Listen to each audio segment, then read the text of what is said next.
Bisa entry tiap hari profit. Apa tuh Pak Ras? Maaf, kita nggak terima tunai.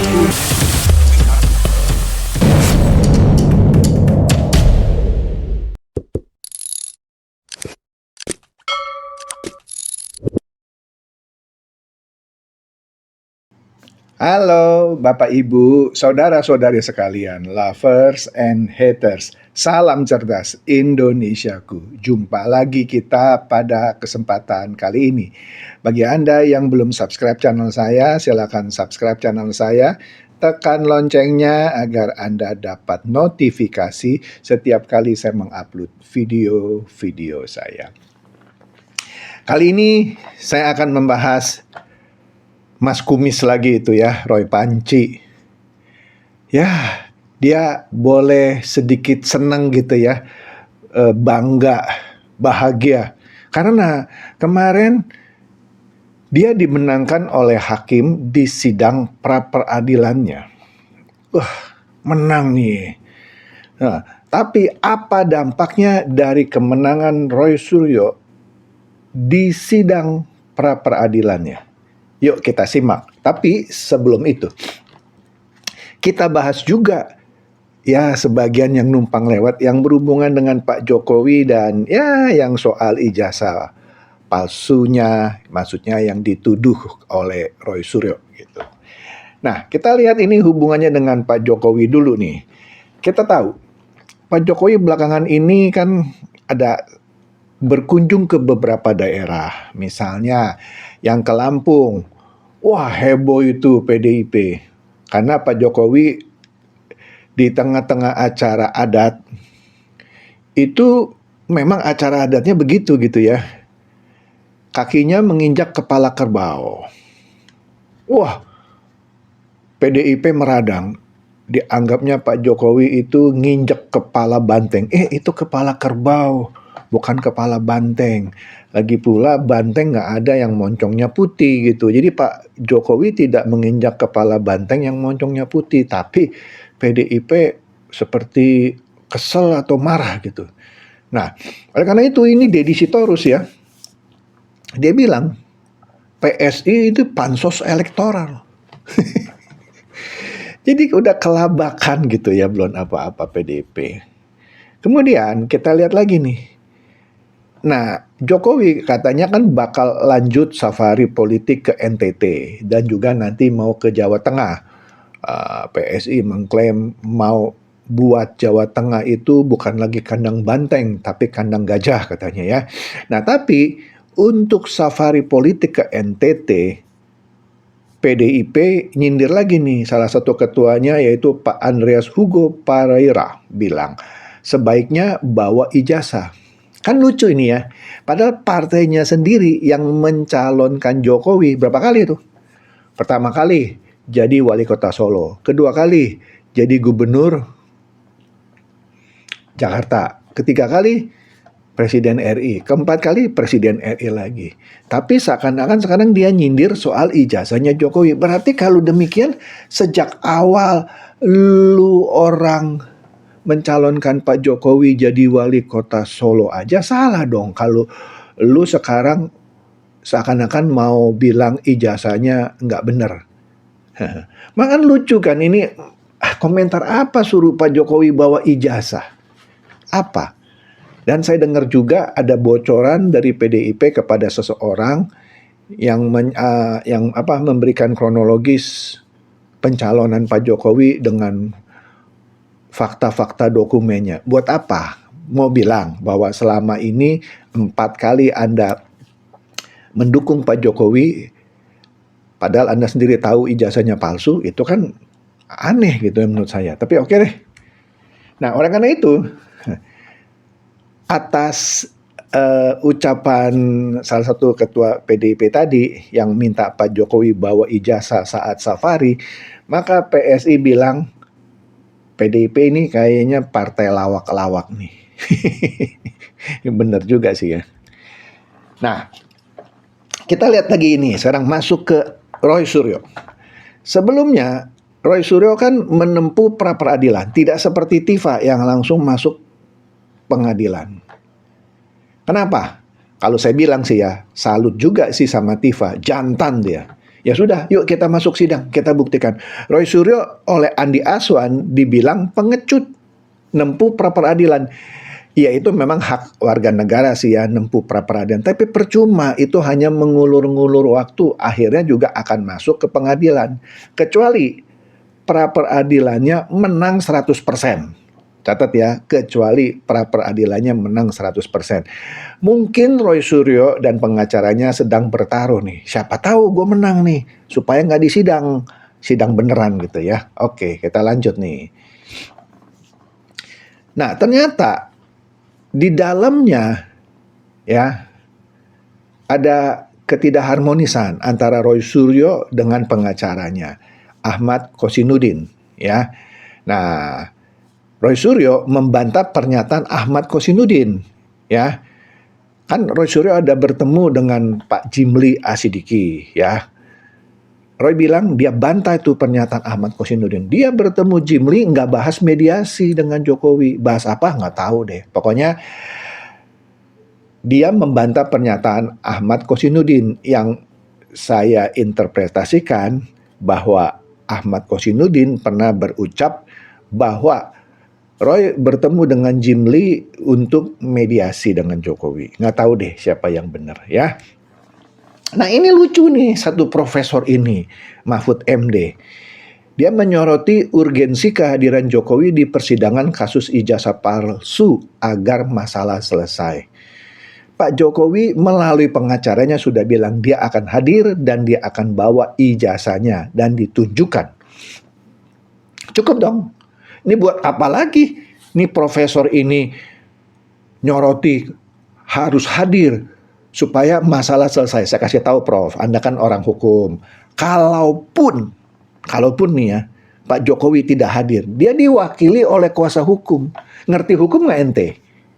Kalau orang beracara di pengadilan, ya kalau dia sudah ada kuasa hukum, ya kecuali hakim meminta keterangan langsung dari pelapor, harus hadir.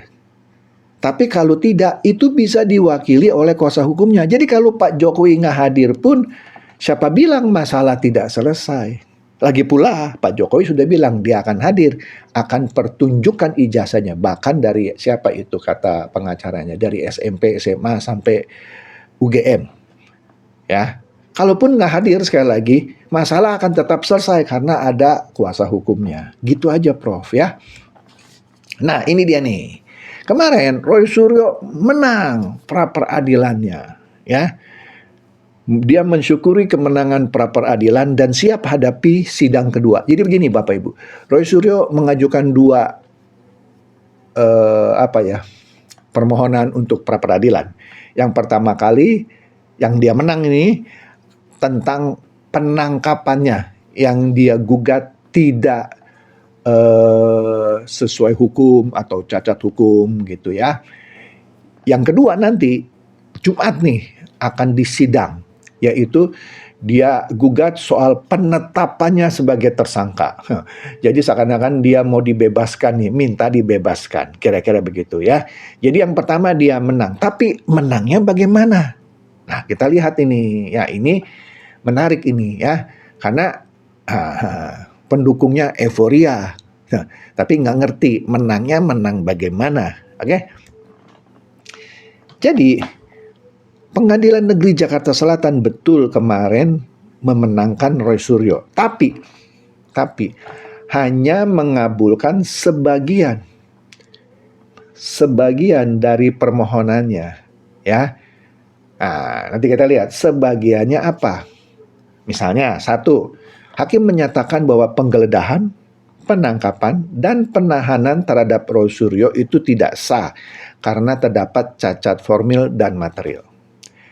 Jadi penangkapan Roy Suryo dan sempat ditahanlah, walaupun ditahannya di rumah sakit Polri karena dia ada penyakit bawaan, ya kan. Kemudian ketika mau diserahkan ke kejaksaan kan akhirnya permohonan untuk penangguhan penahanannya dikabulkan. Artinya dia nggak sempat masuk hotel Prodeo kan? Oke, hakim bilang penangkapan dan penahanannya cacat. Fine. Artinya proses penangkapan dan penahanannya itu dianggap cacat dan tidak harus begitu kira-kira, ya kan? Ya sudah, dia pun kan tidak ditahan, tidak ada di hotel Prodeo sekarang. Dan sudah diputuskan juga oleh kejaksaan karena permohonan keluarganya, penahanan rumahnya itu dikabulkan. Jadi buat apa juga digugat gitu? Kecuali ya. Setelah ditangkap, kemudian oleh kejaksaan dimasukkan ke sel, ke hotel Prodeo, dia gugat, dia menang, nah dia harus keluar dari hotel Prodeo. Ini kan dia nggak masuk hotel Prodeo. Ya, jadi tahanan rumah. Buat apa juga digugat? Saya suka bingung sama Roy ini. Iya kan? Dia tidak masuk hotel Prodeo dan pengadilan memutuskan penahanan tidak sah. Penahanannya juga nggak ada. Penahanannya tahanan rumah. Oke deh. Tapi masalahnya adalah hanya itu yang dimenangkan. Sedangkan proses penyidikan dan proses pelimpahan perkara ke kejaksaan tetap dianggap sah. Catat ya, soal penangkapan dan penahanan dianggap tidak sah. Tapi percuma toh, dia tidak ditahan di hotel Prodeo. Iya kan? Jadi apa yang harus disyukuri? Kecuali ya sekali lagi, dia ditahan di hotel Prodeo-nya kejaksaan. Ketika dia dimenangkan, dia harus dikeluarkan. Ini kan tidak, dia sudah jadi tahanan rumah. Apa? Nggak mau jadi tahanan rumah, mau jadi tahanan Prodeo, ya boleh juga sih. Oke? Nah, tapi sekali lagi, putusan pra-peradilan ini ya tidak membatalkan proses penyidikan dan pelimpahan kasus ini ke kejaksaan karena sudah P21 ya. Jadi kejaksaan tetap berhak untuk kemudian memanggil Roy Suryo untuk disidang. Nah, tapi kan Roy Suryo ini berusaha menempuh pra-peradilan kedua. Dia minta agar penetapannya sebagai tersangka dibatalkan. Ya enggak lah. Keputusan pra-peradilan yang pertama aja bilang penyidikan dan pelimpahan ke kejaksaan itu sah. Bagaimana yang pra-peradilan kedua mau minta penetapannya sebagai tersangka dibatalkan? Jangan mimpi dong, Roy. Mimpi boleh, memang mimpi gratis. Jangan kebanyakan mimpi loh, ya. Aduh, capek juga nih. Ya tapi nggak apa-apa lah, ini kita lihat drama lawak-lawak ya. Ya, kita tahu ya, ini hari apa? Ini sekarang hari Rabu, berarti lusa akan ada sidang pra-peradilan kedua di mana Roy Suryo minta agar statusnya sebagai tersangka dibatalkan. Aduh, lawak juga ini ya. Lawak juga.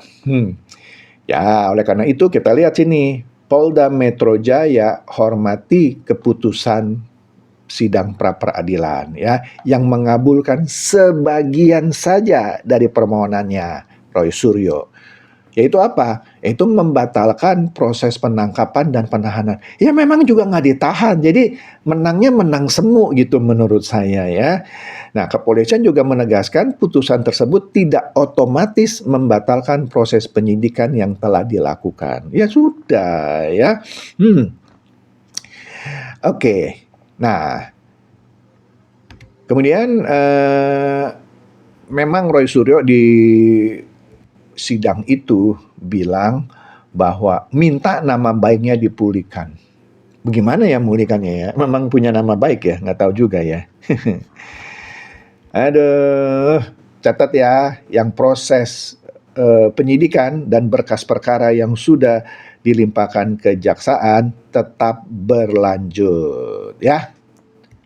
Nah, ini dia nih, berita satu lebih tegas bilangnya. Roy Suryo menang pra-peradilan, tapi Polda Metro bilang penyidikan tetap sah. Penetapan dirinya sebagai tersangka dan pelimpahan perkara ke kejaksaan sah.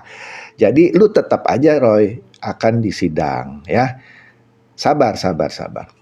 Jadi ya kira-kira begitulah. Inilah seorang yang namanya Roy yang dikatakan oleh Andi Aswan pengecut ya. Beda sama Tifa yang jantan langsung ngadepi sidang. Roy Suryo nggak jantan ini, betina dia. Kalah sama Tifa yang jantan. Oke, itu saja dari saya. Semoga ini mencerdaskan dan mencerahkan Anda semua. Silakan share video saya ini kepada teman-teman, sahabat, atau kerabat supaya mereka tambah cerdas dan tercerahkan. Seperti biasa, terima kasih.